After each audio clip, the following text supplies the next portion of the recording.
Hey everyone, I am so excited to have my good friend Monika Bravo here with us. Thanks, Monika, for hanging out for a little bit of time here.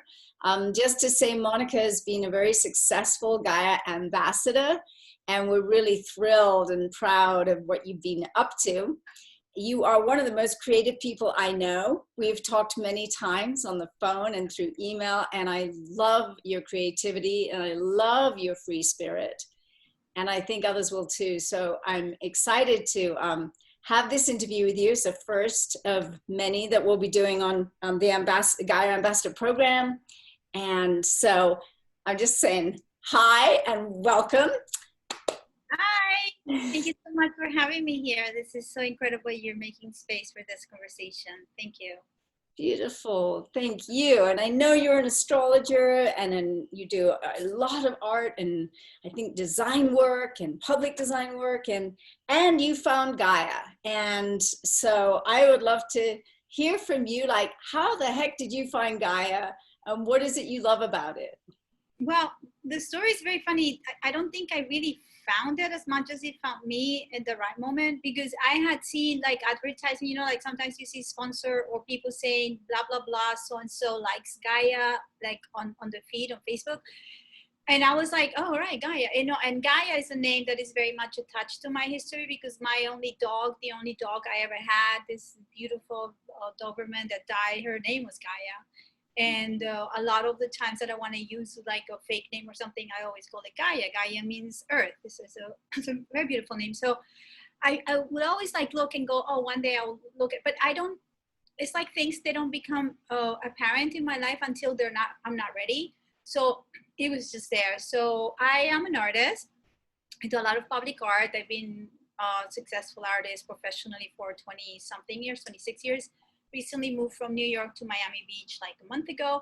And a lot of the stuff that I do with my work and outside of my work is like I mentor people. And I'm also an evolutionary astrologer for the last 3 years. So I get in touch with people who want to know what's going on in the energy. And part of the process that when I connect to them is that afterwards, when we finish, they say, and now what? Now what? So I usually, I've studied for many years with different masters from the Taoist tradition, Kabbalah, Hinduism, also Buddhist. I'm a Buddhist, but I mean, the last 20 years I've been working. So it was very difficult for me to just say, well, go to this link or do this or do that, because it's the amount of experience that I've had that makes me be the person that I am. But I still have this part of me that is very, very important, is that I'm a communicator. You know, I'm an artist, but I'm a communicator. And I'm here to actually, my 3 words, I'm here to connect so I can communicate and then inspire other people to be themselves. That's really my main stuff. So I remember like people were saying, now what? And I will have like a little semi-blog in my page saying, you know, follow this teacher, follow this teacher, follow this teacher, but I never, and I knew a bunch of them are right now, they have programs in Gaia, but I was not connected to Gaia. So at one point around last year, I have the son of a very good friend of mine that is connected to me, and he's a very bright, very incredible human being, very inquisitive, like he wants to know how the world works and everything. And I remember he asked me a question and I didn't know how to answer to him with the proper language so I could convey the message. And it was a little bit about what was the difference between, I don't remember it was like between vibration and energy and resonance. Like he asked something that it was a very tricky question. And I said to him, give me 5 days, I'll come back. Because I knew that I had like gathered some information that I was studying one side of quantum mechanics. I was following Nassim. I was following Dispenza at one point. I was following, Greg Braden, like for years. I read his books but everything was all over the place. I didn't have like a place where to meet. And I remember part of the stuff that I saw was like Joe Dispenza was having this program called Rewired. And I'm like, time to get there. So I just saw it. I took the workshop. I didn't go to a presential workshop, but I did some that he had online, and I went completely studying him, like completely, because I thought this guy really knows his language, and what I need is to understand the language so I can convey it to other people in a way that it's not that I'm becoming the teacher copying, but I can use the language to convey something and then say, hey, by the way, this is great, go over there. So that's how slowly, without knowing, every time I will finish a reading or something, people say, now what? And I'll say, oh, you should go to Gaia. But then I realized I could actually share. So I started sharing Rewire. And then came Matthias. And then I found a lot of content that Greg Braden had there already, and Bruce Lipton and Davey Ike. I mean, everybody. I've been watching Nazim's new program. I mean, it's been like 6-7 weeks already. I mean, everything is there. So I didn't know that I was an ambassador or I was going to become one. Like, I had no idea. I have a very natural way of sharing information. I like to get the information. I like to process it inside of me and then experience it, and then I just give it back to the people. So that's how I met you. At one point, you called me and you asked me, why are you sharing so much? And I was like, oh, I didn't know it was that much. I thought I was like, is that okay? Because I thought I didn't know I was doing something great. I thought like, oh, maybe they're gonna cancel my thing if they know that I'm, like I had no idea what I was doing, like that. And then well, I'm very happy. That's so funny you would think it that way, because we're always thrilled when we see people sharing so much. And, when I reached out to you, it was like, wow, congratulations, you're sharing so much. And, you've naturally referred other people, and they're coming through because they come in through your link when you share something. So it was just so natural and organic for you because you're so exuberant about sharing. And this is something I really love about you, because we all, we love the content on Gaia, and the people you've mentioned, they're so amazing. And it's very easy to become a real consumer, and just kind of sit back and sort of like do a binge weekend on Gaia or whatever, or every day. And what I love about you is that you do bring it in and you do process it, but then you naturally just share out. So this to me is like breathing. It's like you're breathing in this information and then you're breathing it out to share it with others. I find that it's a very important educational tool for me. I've been half joking and not saying that I've been going to the YouTube University in the last 10 years. I have to say that I listen to content around 8 hours a day, every day. And I have this group on Facebook where I put a lot of information. Everything that I put there I have been listened to. I have researched, and I have put, and they're usually a lot of videos, because right now that's the only way I can get other stuff going. If I do it here, if I don't have time to read and make art all at the same time. So I discovered that the audio is something very good, and I do this like I was watching Missing Links the last week.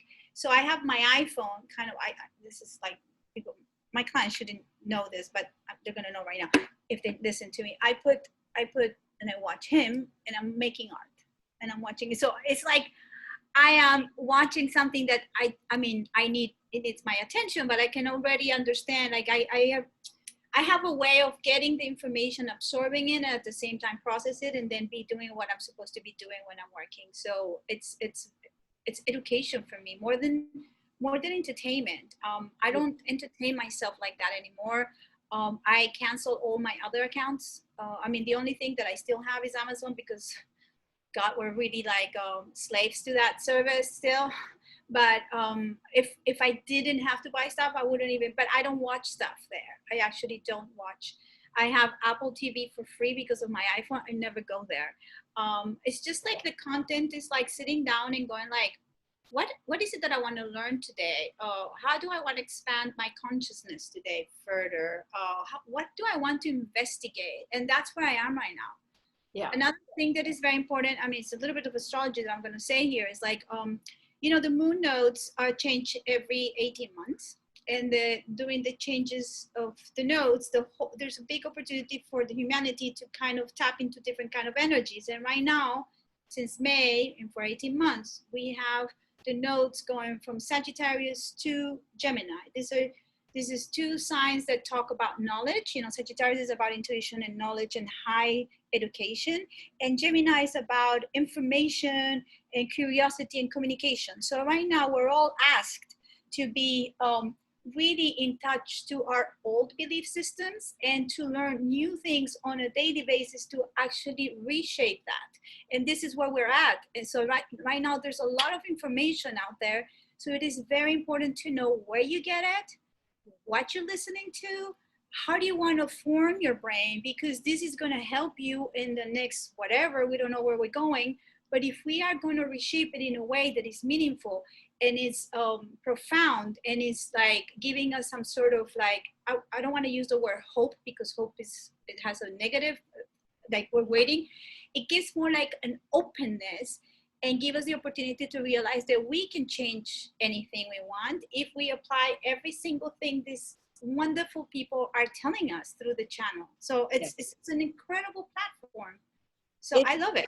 It truly is. And you create an incredible platform on Facebook with your group, you know, We Are the Architects of Time, which you invited me to. And it's so fantastic how often you put things up there. You're so current, you know, and I really love that and admire it. And some of it's from Gaia and some of it's from YouTube. And it's like whatever you find the most pertinent, which I think is a really healthy way to do this. And, you know, you have created success.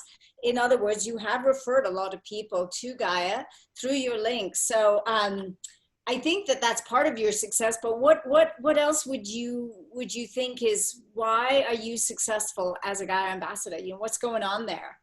Okay, so I think that not only for Gaia, which, you know, the ambassador program is like being the recipient of this, but it is also applicable to anything we do in our lives. It's just like, I think the biggest fear humanity has right now is to become authentic, because if we're told that if we're completely ourselves and we're authentic, we're getting out of like, you know, the status quo, or we're becoming like out of the consensus. And somehow we have given all our authority to somebody else, whether it's a government or health system or church or, you know, ideology, whatever, it doesn't matter, right? It's not that they're right or wrong, because I'm not judgmental in that sense, but it's like we have given our power away.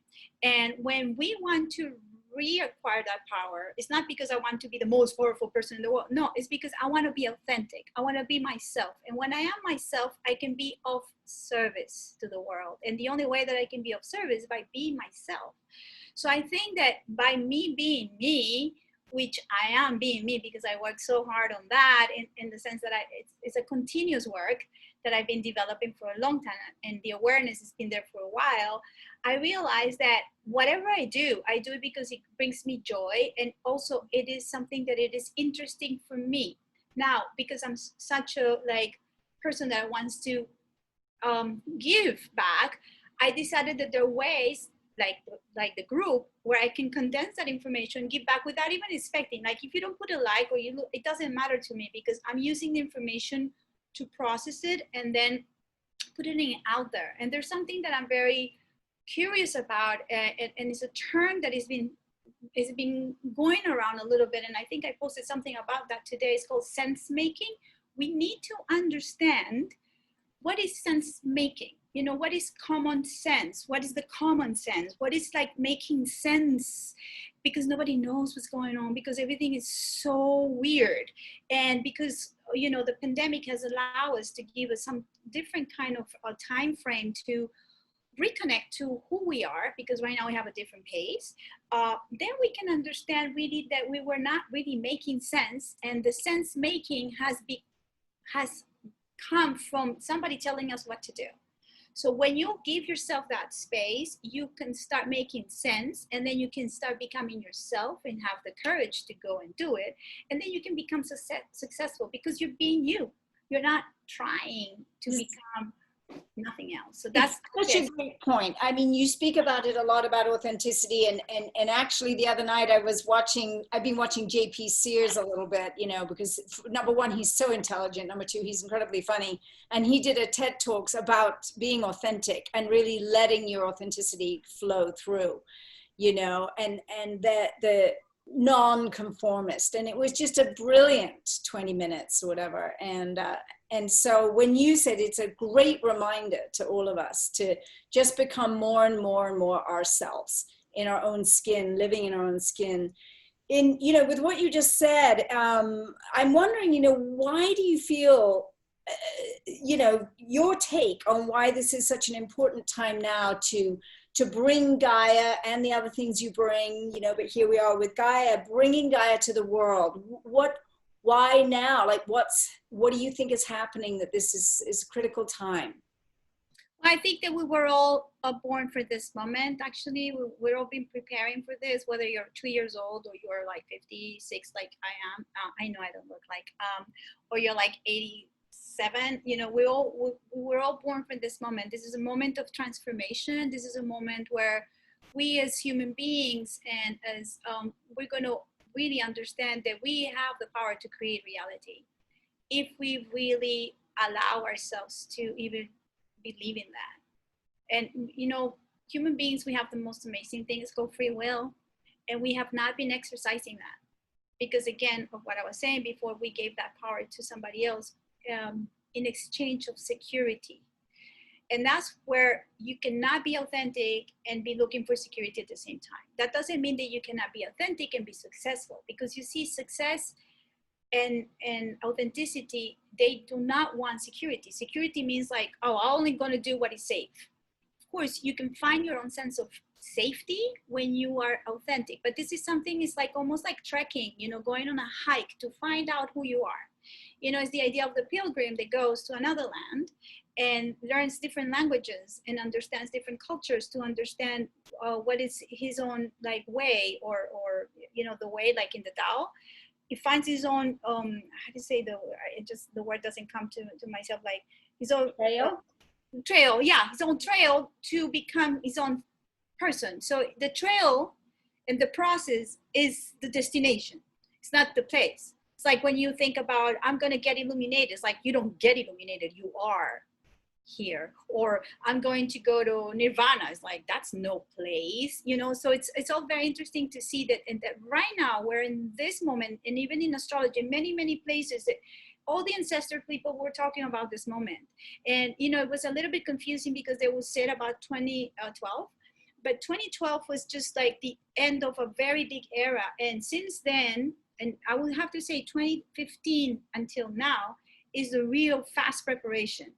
This is the year of reckoning. It's like we are here. I mean, my joke with my friends is like, oh, 2020 hasn't started, it's starting now. What do you mean? And I go, oh, no, that was like, there was a pause, and then it was nobody moved. And now what? So people have like the opportunity to go like, oh, my life, I'm going to watch it backwards in slow motion and just know that this is not what I want. So this is the most incredible moment. And I'm not really speaking bad about like I'm not being aware of a lot of people dying and a lot of people suffering and losing their jobs, because I'm aware of all that. But somehow with all that suffering, with all that crisis, it is the moment to understand that a crisis is there so we can make a change of perspective. So when you change the perspective, you see things differently. So that's why I think it is very important right now to really understand that everything that is given to us, like, you know, with the content that we have in Gaia, and again, it's so educational. I just posted missing links today to a group of South Americans. And, you know, the good thing is that we have subtitles. So I said, guys, and you know, there are a lot of groups, and some of this group is like about angels, and I love the angels, and you know, the archangels and everything. And I said, guys, we all know that this miraculous field exists, but please listen to this, because you will understand why miracles happen. And please do not forget the miracle is you, not the angel. The angel is a representation that we you know, it's like when you not pray, but you like bow to the Buddha, you're not bowing to somebody that doesn't, you're doing it to yourself. You're saying, oh, I you know, I go like this because I see the potential in me, you know, in this figure. So it's the same thing, you know. It's Absolutely. Absolutely. Right on. And, you know, it's actually funny because a friend of mine came over this morning and I said exactly the same words as you said. I said, I really feel we are all born for this time right now. Absolutely feel it. I know it for myself. And, you know, I love it when you say it because it just feels so congruently true. So, you know, I want to ask you this very sort of rather specific question, but it may not be able to be answered in a specific way. And that is, you know, for you, what was your your number one spiritual turning point in your life? You know, and I know we all have, you know, quite a lot of spiritual turning points, usually, at least a few. But is there one that just really had you just spin around and go, wow, you know? I was born very mystical, and I didn't know that that was mysticism. I had no idea. I was born like knowing and understanding a lot of the things that are not tangible that actually exist within me. Always been very intuitive. So I discovered very early on that it was better to stay quiet than to, because I would test people, and I still do that when I meet people. Within the first 1 minute and a half, I know which level of conversation we're going to have immediately. So I know if I can go deep all the way and talk about like really like transformational subject matters, or I'm gonna be goofy and just talk about something, whatever. And it's okay. I don't, you know, I don't. So in different occasions in my life, I realized that there was something going on, especially when I lost my father. I was 8 years old. And so he just disappeared. He just went to buy a pack of cigarettes and he never came back. He had an accident. And so I, for the whole time when I was a teenager, I was trying to find his presence in the books he was reading. He was a very avid reader of philosophy. So I think that the first book that I attempted to read, like really difficult book, was Nietzsche's Thus Spoke Zarathustra. Oh, yeah. It was very complicated. And I was like, but I like the part where he says like the God is dead. And I was like, yeah, rock on. I don't believe in God. Because for me, God was like equivalent to the fact that my father was dead. So I had a whole like reaction against the religious upbringing that I had. I was going to a nun school. I completely left the school. So that's when I kind of emancipated from religion. And I said to my mom, look, I'm not going to go this way. I'm going to find my way. And she says, yeah, whatever. So I started reading philosophy, but then, you know, became 20s and I went to live in Europe and I had the life, you know, like taking, like not really paying attention too much. And then I think it was around, I was 30. Oh yeah, well, World Trade Center happened. I had a studio at the World Trade Center. I did a video about it in the towers because I was there the night before. I did not die. The videos go, you're not supposed to die on your death, somewhere in my webpage right now. And I was questioning why me, Colombian, was in that building. I did not die, and what does it mean, destiny? So it took me some time to just make like a decision for myself to try to find out really what my destiny meant, and I was going to do so. So from there on, I found my teachers. I found, like, seriously, I had been studying with people, but it was serious. It's like, okay, I'm just going to do this. So that I found the Taoist teachers, the Buddhists, and that's when, from that time onwards, I've been doing my spiritual practice like every day. I became like seriously. And the interesting thing is that these notes that I was talking to you about, they're the lines of destiny in a chart. You can find out like what is your destiny through that. I'm going to say you something that is really incredible. When I became an astrologer, I said, I want to look what happened the day of the towers, because this is very weird. My destiny was aligned with that event to the degree. Wow. So I was like, okay, now 18 years plus later was going to be aligned again. And you know when that was? That was March 20th this year. Oh. So I was like, I knew something big was going to happen again. So I said, okay, am I ready? Am I ready for this? How ready am I to be of service? Because I think that at that time I was not ready. I was like, oh wait, I'm late. Oh my God, I almost missed it. You know, like, and I thought, okay, no, I'm not going to miss it the next time. So it's not that I have a feeling that I can be. No, I knew that I needed to find a destiny. I knew that I had to be very thankful that I didn't die that day. That I had something to say, not just as an artist, but as a human being. So that was like really a big one. That is a huge one. I mean, they say that when, you know, when people do survive, you know, accidents like, you know, flights that crash, whatever, that they go through a whole review of their life and say, well, I have survived. Why? You know, what is now my purpose? So that's very profound that that you had a studio there, and I'm assuming you didn't go in on the 11th. I was there until midnight the night before, and what kind of saved me in a way was like my then husband. he called me the night before, like before midnight. I was recording. There was a big thunderstorm. That's why I have a video. So I was recording, and it was beautiful thunderstorm, and I was just totally taken by it. I was on the 92nd floor of the Tower 1, right? So he goes, "Are you gonna come back home?" And I said, "Oh, can you please bring?" I used to smoke. "Can you please bring me cigarettes?" He goes, "Hell no, it's raining." And I said, and he used to bike and come pick me up. And I said, "Oh, come on." And he goes, "Oh, why don't you just come home?" And I said, "All right, I'll go and I'll show you what I recorded today." He goes, yeah, whatever. Just come. And I went there. He kind of like dragged me back home. And I went there and I went to bed. I took the film. I took a couple of things more. I remember like looking back and going like, "Oh wait, I'm going to take that too." And I took something that I was working on, like a print, and I said goodbye, but it was weird. It was weird. So I go back home. I go to bed. I didn't show him anything. And in the morning, a friend of mine called very early, and she asked, "Is Monika there?" "Yes." "Why?" "Oh, are you guys awake?" And yeah, "What's going on?" And so our apartment in Brooklyn had the view to the towers.